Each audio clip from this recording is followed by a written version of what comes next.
Commander Vex Thorn had developed a reputation for solving problems that weren't supposed to have solutions. 3 years of mediating disputes on Meridian Station had taught her that most galactic conflicts boiled down to ego, misunderstanding, and the unfortunate tendency of sentient beings to assume everyone else thought exactly like they did. What she hadn't expected was for her success rate to become her biggest problem. The trouble started on a Tuesday, or what passed for Tuesday in the artificial day cycle of the station's diplomatic quarter. Thorn was reviewing case files when her assistant, a perpetually anxious being that resembled a walking coat rack with too many opinions, announced visitors. The Kithera delegation requests immediate audience. It chittered, manipulating 3 data pads simultaneously. Also the Zephyrian envoy.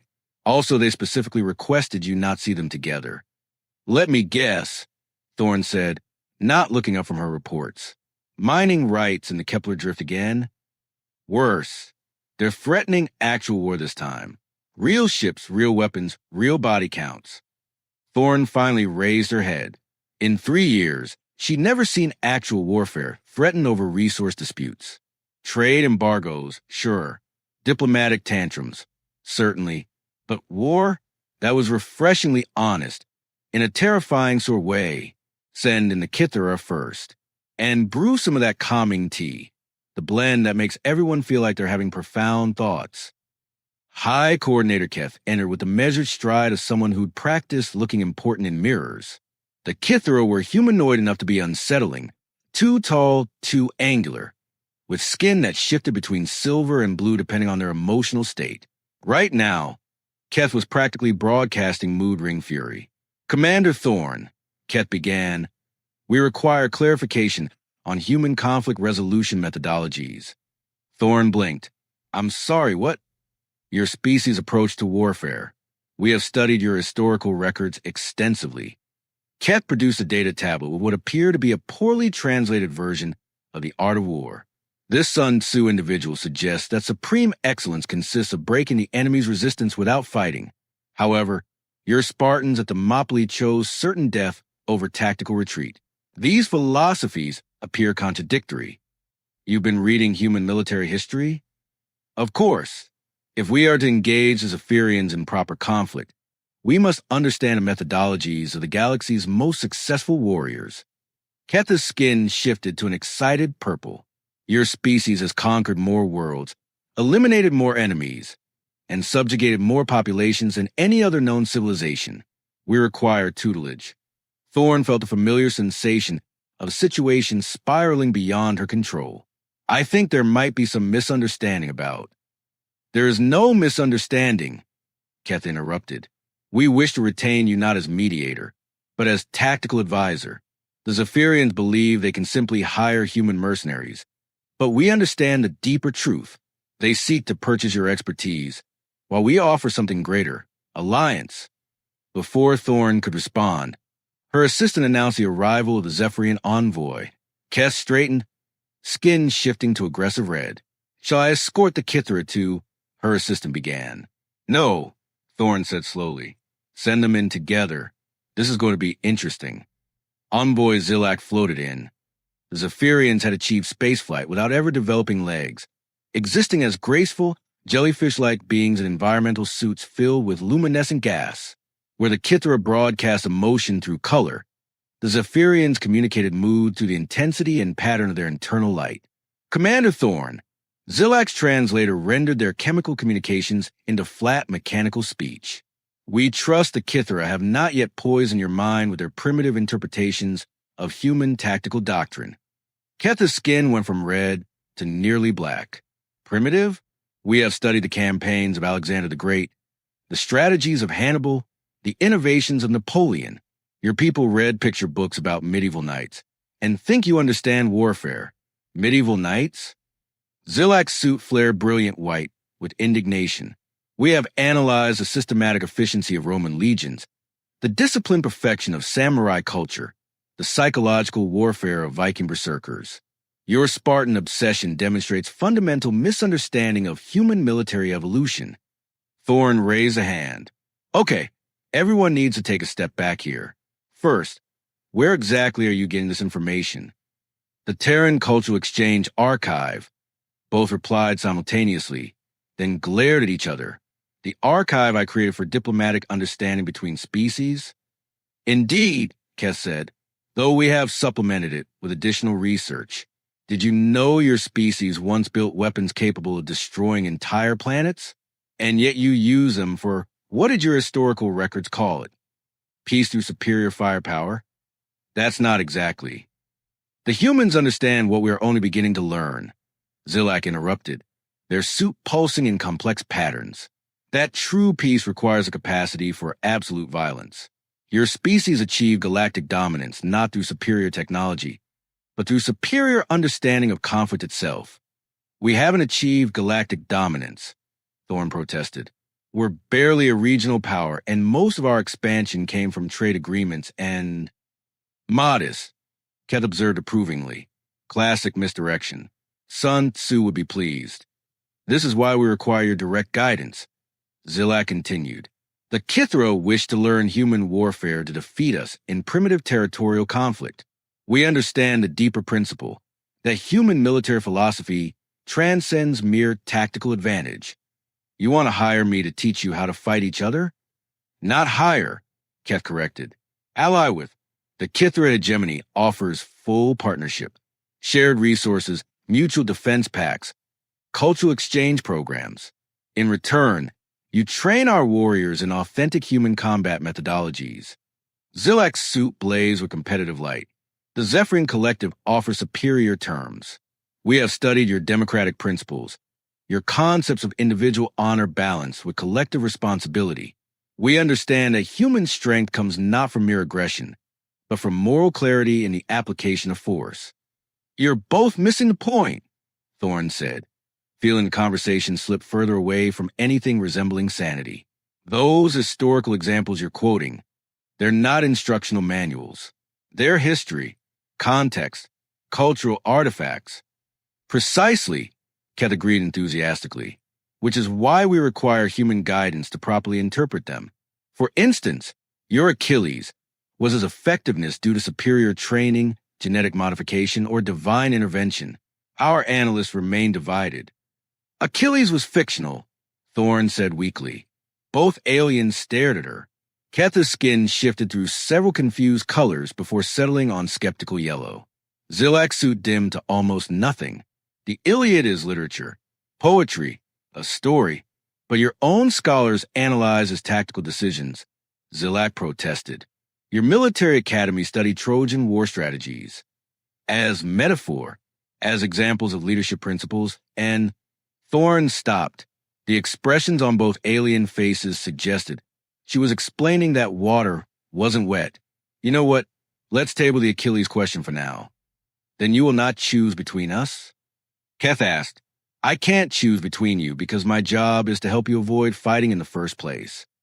But surely you understand, Zilak's suit flickered with what might have been pity, that your mediation success comes from your species' inherent understanding of conflict dynamics. You resolve disputes not through naive pacifism, but through the implied threat of superior tactical knowledge. Thorne looked at both of them, Keth radiating hopeful purple light, Zilak's suit pulsing with earnest intensity, and realized she was facing a problem that had no precedent in her training manuals. Let me ask you both something, she said carefully. What happens if I refuse to help either of you? Then the conflict proceeds without human guidance, Keth replied. Inferior strategies, unnecessary casualties, prolonged suffering. Surely your moral principles preclude allowing such waste. The Kithro will attempt to implement human tactics without proper understanding, Zilak added. Their failure will discredit human military philosophy and perpetuate galactic instability. As a human, you cannot permit such misrepresentation of your cultural legacy. Thorne realized, with the clarity that comes just before complete disaster, that she had accidentally convinced two civilizations that humans were simultaneously the galaxy's greatest warriors and its most effective peacekeepers. And now they wanted her to pick a side in their war, so they could learn to fight like humans. I need some time to consider your proposals, she said finally. Of course, Keth said, skin shifting to satisfied blue. But please consider quickly. The Zephyrians have already attempted to recruit other human military advisors. Only as backup, Zilak protested. You are clearly the superior choice. Though we have received reports that the Andromedan League is also seeking human tactical consultation for their border disputes with the... Wait, Thorn interrupted. Other species are doing this too? Both aliens exchange what might have been conspiratorial looks. Commander, Keth said gently, surely you realize that your mediation success has been carefully observed throughout the sector. Your species' unique approach to conflict resolution has become something of a phenomenon. Thorn had the sudden, horrible suspicion that her 3 years of successful peacekeeping had just become a match that would ignite half the galaxy. 2 weeks later, Thorn watched through her office viewport as a Kithra battle cruiser drifted past the station, its hull painted with what appeared to be a dragon head breathing fire. The artistic execution was impressive, if completely baffling. The ship's communication array had been modified to resemble horns, and someone had welded shield-like protrusions along the flanks. They're calling it Project Longboat, her assistant reported, juggling 4 different news feeds simultaneously. Apparently, their warriors had begun performing what they term ritual battle preparation before each training exercise. Please tell me they're not doing what I think they're doing. If you think they're attempting to recreate what they believe to be ancient Norse war cries while wearing improvised horn helmets, then yes, that's exactly what they're doing, through her enhanced audio pickup. Thorn could hear the distinctive sound of several hundred Kithra voices attempting something that might charitably be called a war chant. It sounded like machinery being tortured by enthusiastic amateurs. And the Zephyrians? Oh, they've gone in a completely different direction. Her assistant manipulated the viewport controls, rotating the view to show a formation of Zephyrian vessels approaching from the opposite vector. Behold their interpretation of disciplined military aesthetics. The Zephyrian ships had been reconfigured into precise geometric formations, each vessel bearing banners that fluttered in the artificial solar wind generated by their modified propulsion systems. The lead ship had sprouted what looked suspiciously like a curved sword from its prow, and the entire fleet moved with synchronized precision that would have been beautiful if it weren't so fundamentally ridiculous. Are those battle flags? Combat standards, according to their cultural liaison. Each banner represents a different warrior virtue. They've extrapolated from human military traditions: honor, discipline, loyalty, courage, and something they've translated as death embrace glory seeking. That's not a real military virtue. Try telling them that. They've appointed a bannerlord to oversee proper flag protocol during combat operations. Thorn's communication console chimed with an incoming priority message. The holographic display materialized Admiral Kess of the Andromedan Defense Force, looking remarkably agitated for a species that typically maintained emotional equilibrium as a point of cultural pride. Commander Thorn, Kess began without preamble, we need to discuss your recent consultation work. I haven't provided any consultation to. Not directly, no. But 3 of our neighboring systems have declared what they're calling honorable warfare against our trade routes. They're demanding single combat between champions to resolve territorial disputes. Apparently, this is based on human precedent from something called medieval chivalry tradition. Thorn felt a familiar sinking sensation. Which neighbors? The Helix Confederacy has challenged us to resolve mining rights through trial by combat. The Outer Rim Consortium wants to settle shipping lane disputes through formal dueling protocols. And the Crystalline Matriarchy. Kess paused, manipulating controls off-screen. The Crystalline Matriarchy has declared that all future diplomatic negotiations must be conducted according to what they term Arthurian Round Table procedures. They want to role-play King Arthur? They've constructed an actual round table. It's 3 kilometers in diameter and orbits their capital world. They insist all interstellar diplomacy must now be conducted while sitting around it, and that every delegate must swear binding oaths of fellowship before negotiations can begin. Thorn rubbed her temples. How did they even learn about your cultural exchange program, Commander? It's been quite thoroughly distributed. We've also received reports that someone has been selling what they claim are authentic human military training manuals on the black market. The going price for Sun Tzu's complete works is currently higher than most Starship engines. The art of war is public domain literature. Anyone can. Not just military theory, Kess interrupted. Historical documentaries, tactical analysis programs, even entertainment media. Apparently, your species' war films have become required viewing for military academies across 3 sectors. Something called Gladiator is now considered the definitive guide to leadership under pressure. The conversation was interrupted by a proximity alarm. Through the viewport, Thorne watched a wing of Kithra fighters execute what appeared to be a coordinated aerial dance around the Zephyrian formation. The Kithra pilots were attempting barrel rolls while maintaining their dragon-painted ships in V formations that wobbled with each maneuver. What are they doing out there? Kess asked, following Thorne's gaze. I believe, Thorne said slowly, they're trying to demonstrate superior flight tactics through interpretive aerospace choreography. The Zephyr response was immediate and equally bewildering. Their ships were formed into what looked like a flower pattern, each vessel trailing color plasma, exhaust while performing synchronized spins. It was simultaneously beautiful and completely tactically useless. Commander, her assistant interrupted. Incoming transmission from both fleets. They're requesting immediate conference to discuss proper implementation of what they're calling human honor combat protocols. Put them through, Thorne sighed. The holographic display split to accommodate both Keth and Zilak, though they appeared to be transmitting from their respective flagships rather than meeting in person. Keth was now wearing what appeared to be a metal helm with decorative horns, while Zilak's environmental suit had been modified with flowing banner attachments. Commander Thorne, Keth declared, we must resolve this disagreement about proper warrior presentation before proceeding with formal combat. The Kithra have fundamentally misunderstood the relationship between aesthetic display and tactical effectiveness, Zilak added, their suit flashing disapproving patterns. Human military tradition emphasizes discipline and coordinated precision, not barbaric intimidation rituals.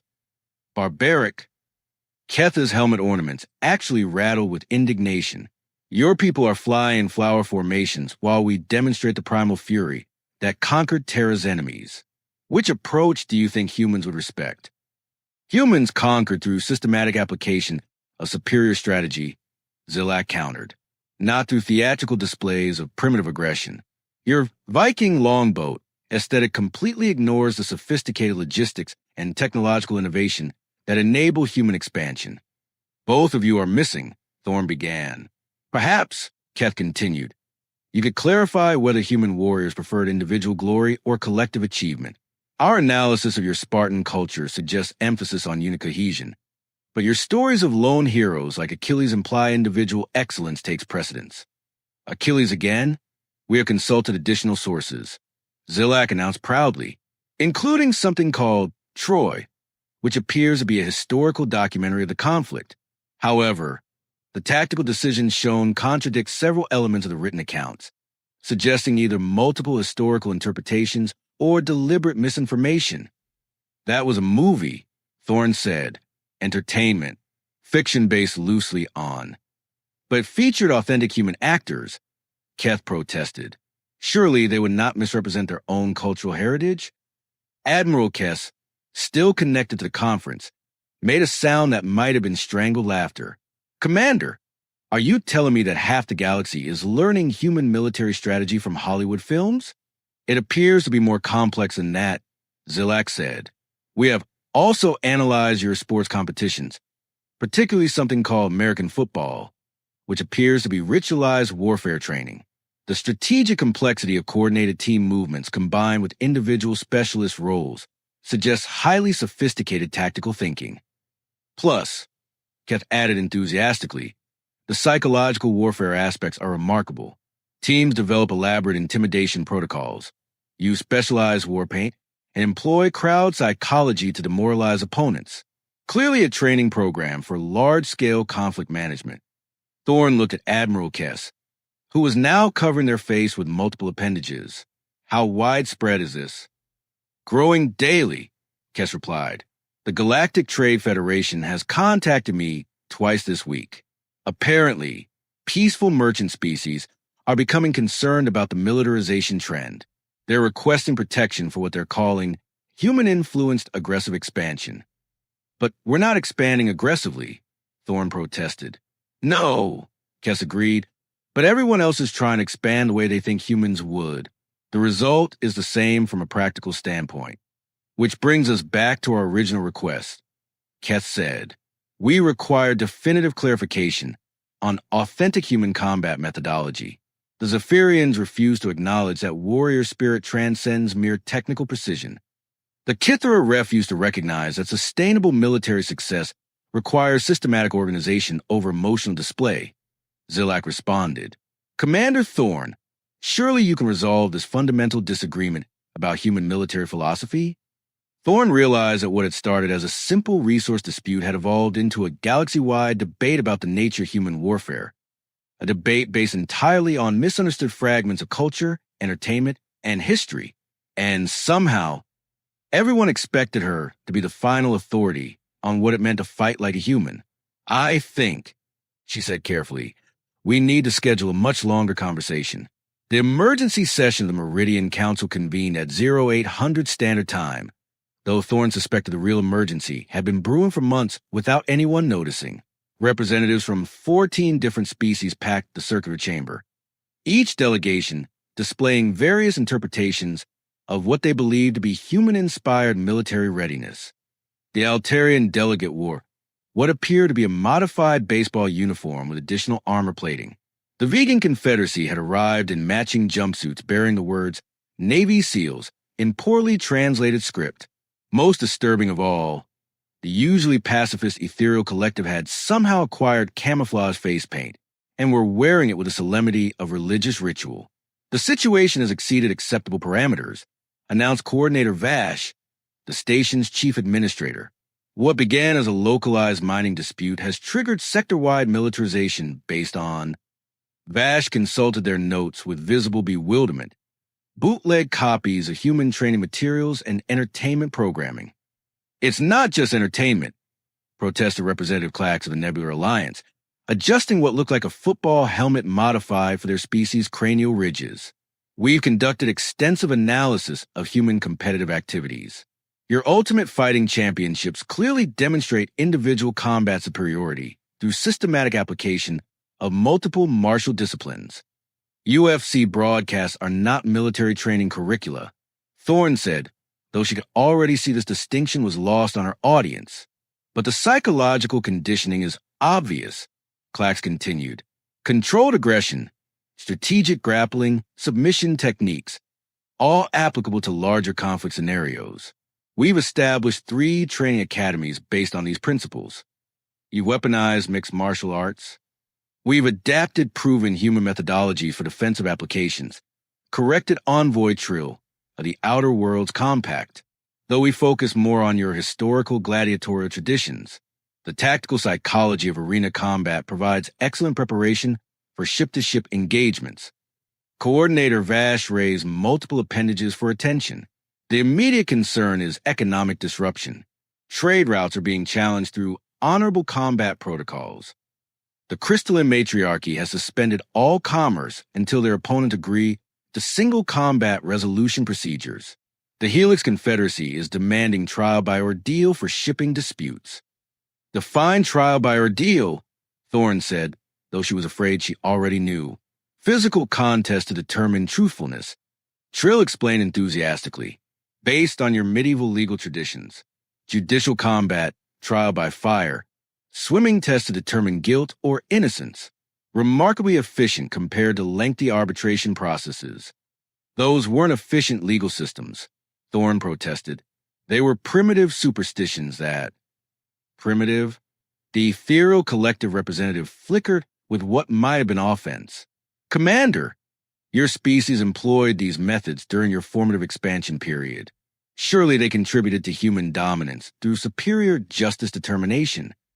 We don't have galactic dominance, Thorne said automatically, then stopped.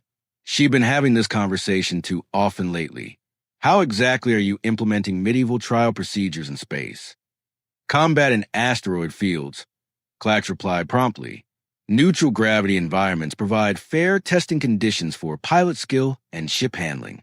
Winners are presumed truthful in their claims. Losers forfeit disputed resources. That's not how truth works. Perhaps not, Vash interjected, but it's how resource allocation is currently being determined across 3 trade sectors. The economic implications are staggering. The meeting was interrupted by an urgent communication from the Galactic Trade Federation. Director Yex appeared via hologram, looking frazzled in a way that suggested this particular crisis had been building for some time. Commander Thorne, Yex began, we have a situation. The Federation has received formal requests from 17 different systems for human military advisors. They're offering unprecedented compensation packages. For what kind of advisory work? Everything from tactical planning to cultural authenticity verification. The Andromedan Defense Force wants someone to confirm whether their new Spartan protocols accurately reflect human military tradition.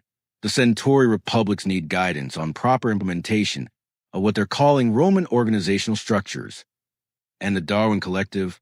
Yex paused, manipulating controls. The Darwin Collective wants to hire humans to teach their warriors how to properly die in battle. How to what now? Apparently, they've concluded that human military effectiveness comes from your species' unique relationship with mortality. They want to learn death before dishonor philosophical frameworks and glorious sacrifice tactical applications. Thorne felt the conversation sliding into territory that transcended mere absurdity and entered realms of genuine concern. They want to learn how to die. More specifically, they want to learn when dying serves strategic purposes versus when survival should take precedence. Their military analysts believe this represents a crucial gap in their understanding of human tactical doctrine. Representative Clax leaned forward with interest. This aligns with our own research into human warrior psychology. Your species demonstrates remarkable willingness to accept casualties for abstract principles. Honor, freedom, revenge. Most civilizations prioritize survival over ideology, but humans routinely choose death before compromise. That's not universally true, Thorne protested, but it's statistically significant, Trill added. Your historical records show consistent patterns of self-sacrifice for group benefit, individual glory-seeking through dangerous action, and systematic application of violence to resolve ideological disagreements. These behaviors correlate strongly with your expansion success. Director Yex's hologram flickered with urgency. The Federation is prepared to offer exclusive contracts for human military consultation services. The compensation would establish Earth as a major economic power within 5 years. You want to commercialize human warfare expertise? The demand already exists, Yex replied pragmatically. The question is whether humans will profit from it or whether other species will continue developing their own interpretations independently. Frankly, some of these interpretations are becoming concerning. Define concerning. The Rigel hegemony has declared what they call a holy war against mathematics. Apparently, they misunderstood something about human crusading traditions and concluded that systematic elimination of abstract concepts demonstrates proper warrior commitment. They're fighting math? They've banned calculation devices and declared computational thinking to be spiritually weakening. Their military now operates on what they term pure combat instinct supplemented by righteous fury algorithms. Thorne looked around the chamber at the assembled representatives, each wearing their various interpretations of human military fashion, each convinced they understood something fundamental about her species' approach to conflict. The ethereal collective had somehow obtained what appeared to be replica Bronze Age armor.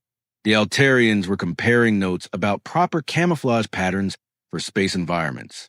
Let me ask all of you something, she said finally. What do you think happens when this expansion phase ends? When everyone in the galaxy is trained in human military methods? Galactic peace through superior preparation, Clack suggested hopefully. Universal understanding of proper conflict resolution, Trill added. Economic efficiency through streamlined dispute settlement, Vash concluded.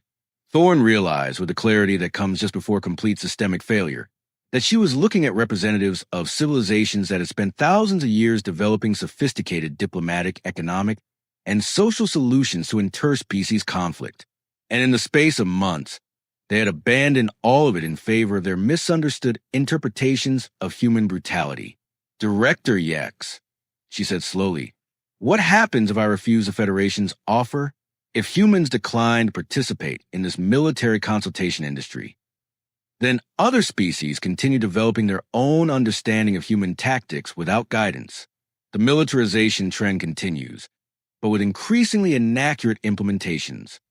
And if we do participate, then humans become the galaxy's premier warfare specialists, with all the political and economic advantages that implies.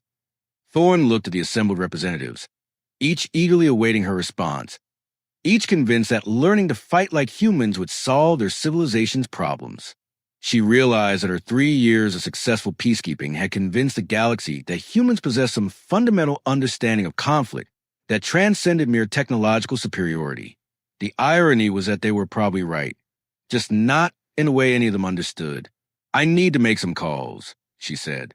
6 months later, Thorne stood in her new office aboard the orbital headquarters of the Bureau of Human Mythological Containment, watching through reinforced viewports as two fleets engaged in what could generously be described as competitive negotiation. The Kithra vessels had formed elaborate geometric patterns while broadcasting what sounded like Gregorian chants mixed with parliamentary procedure. The Zephyrian formation responded with synchronized light displays that pulsed in rhythm with recitations of Robert's Rules of Order. Status report, she requested, though she suspected she didn't want to hear the answer. The arbitration armada has successfully resolved 14 disputes this week, reported her new deputy, Commander Yex, formerly Director Yex of the Trade Federation, who had requested transfer after what she described as the most fascinating bureaucratic challenge in my career. However, we've also received complaints about aggressive mediation tactics. Define aggressive mediation. The Centauri republics have accused the Helix Confederacy of militaristic compromise enforcement.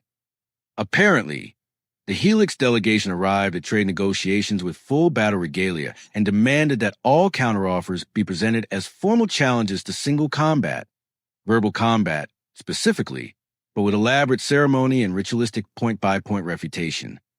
Through the viewport, Thorne watched as the Kithra fleet executed what appeared to be a flanking maneuver designed to force the Zephyrians into better listening positions. It was simultaneously the most polite and most tactically sophisticated diplomatic positioning she'd ever witnessed. Are they actually fighting? Define fighting, Yex replied. They're engaging in systematic attempts to out-negotiate each other, using increasingly sophisticated applications of human diplomatic theory. Yesterday's session involved a 3-hour debate about proper implementation of consensus-building techniques, followed by competitive demonstrations of conflict de-escalation methodologies. They turned diplomacy into a sport. More accurately, they turned sport into diplomacy. The Outer Rim Consortium has established what they call Negotiation Olympics, formal competitions to determine the most skilled practitioners of human peacemaking traditions. Winners receive territorial concessions and trade advantages. Thorne's communication console activated with an incoming priority transmission. Admiral Kess appeared, looking remarkably more relaxed than during their previous conversations, though they wore what appeared to be a modified referee uniform. Commander, Kess began, I wanted to personally thank you for the cultural clarification protocols. The mandatory seminars on context and intent in human historical analysis have significantly improved the quality of military applications across the sector. I'm glad the educational programs are working, Thorne replied cautiously, though I hear there have been some unexpected side effects. Nothing we can't manage. The crystalline matriarchy has reorganized their entire military structure around what they call Socratic warfare. They now defeat enemies through systematic questioning designed to expose logical inconsistencies in their strategic assumptions. That's actually not terrible. It's remarkably effective, Kess agreed, though their opponents have started developing counter-strategies based on something they call Zen combat philosophy, accepting paradox as a tactical advantage and using meditative practices to confuse enemy analysts. Through the viewport, the Kithra and Zephyrian fleets had apparently reached some form of agreement. Both formations were now moving in synchronized patterns while broadcasting what sounded like a collaborative folk song about mineral rights allocation. Commander, Yex interrupted, incoming transmission from the Galactic Mediation Council. They're reporting successful resolution of the Vega incident using Protocol 7. Which protocol is that? Competitive collaborative problem solving. Both sides were required to work together to develop the most elegant solution to their dispute, with neutral judges rating the creativity and mutual benefit of their proposals. The losing team had to implement the winning solution, but both sides received recognition for innovative diplomatic thinking. Thorne realized that somewhere in the process of trying to contain the galaxy's obsession with human military culture, she had accidentally created an even more complex phenomenon: competitive cooperation. Species were now trying to outpiece each other, using increasingly sophisticated interpretations of human diplomatic traditions. Any complaints about the new system? Several. Yex admitted. The Ethereal Collective has accused the Darwin Federation of passive-aggressive harmony enforcement. Apparently, the Darwin delegation kept agreeing with their opponents' positions so enthusiastically that it made disagreement impossible, which they claimed was a form of psychological warfare. They were too agreeable? Strategically agreeable, Yex corrected. They'd studied human consensus-building techniques and concluded that overwhelming positivity could be used to control negotiation outcomes. The Ethereal Collective felt manipulated by excessive cooperation. Thorne's console chimed with another incoming transmission. The holographic display materialized someone she didn't recognize. A human woman in what appeared to be a modified suit decorated with small flags from various alien worlds.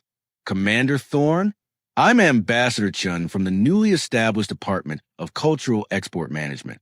I wanted to discuss your upcoming reassignment. I wasn't aware I was being reassigned. Priority situation has developed in the Persis arm. Apparently, someone distributed copies of human romantic comedies to a warrior species called the Draknari. They've interpreted the content as advanced psychological warfare training and have declared what they're calling a war on loneliness against 3 neighboring systems. Thorne felt a familiar sensation of a situation spiraling beyond comprehension. They're fighting loneliness? More specifically, they're convinced that human mating rituals involve elaborate strategic campaigns designed to overcome emotional resistance through systematic application of charm, persistence, and coordinated social pressure. They've concluded that romantic success requires military-level planning and execution. So they're applying military tactics to dating? Worse, Jim replied grimly. They're applying dating tactics to military campaigns. Their latest territorial expansion involved sending poetry to enemy commanders, establishing elaborate courtship protocols for surrender negotiations, and attempting to win battles through what they call romantic superiority demonstrations.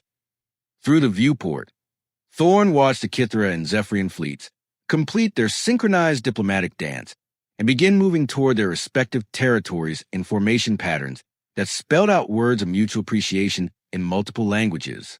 It was beautiful, ridiculous, and somehow exactly what galactic politics had needed. Commander, Yex said quietly, do you ever regret starting all this? Thorne considered the question while watching 2 former enemy fleets collaboratively rewrite the rules of interstellar conflict resolution. In the distance, she could see other vessels approaching. Probably more species coming to request guidance on proper implementation of human cultural practices they discovered and enthusiastically misunderstood. Ask me again in 6 months, she said, after I've dealt with warrior poets trying to conquer the galaxy through the power of love. As her transport prepared for departure to the Persis arm, Thorne reflected that humans had indeed brought something unique to galactic civilization. Not superior warfare or advanced diplomacy, but an apparently infinite capacity for cultural misunderstanding that somehow made everything more complicated and, paradoxically, more interesting. The galaxy would never be the same. Whether that was good or bad remained to be determined, but it was definitely going to be entertaining.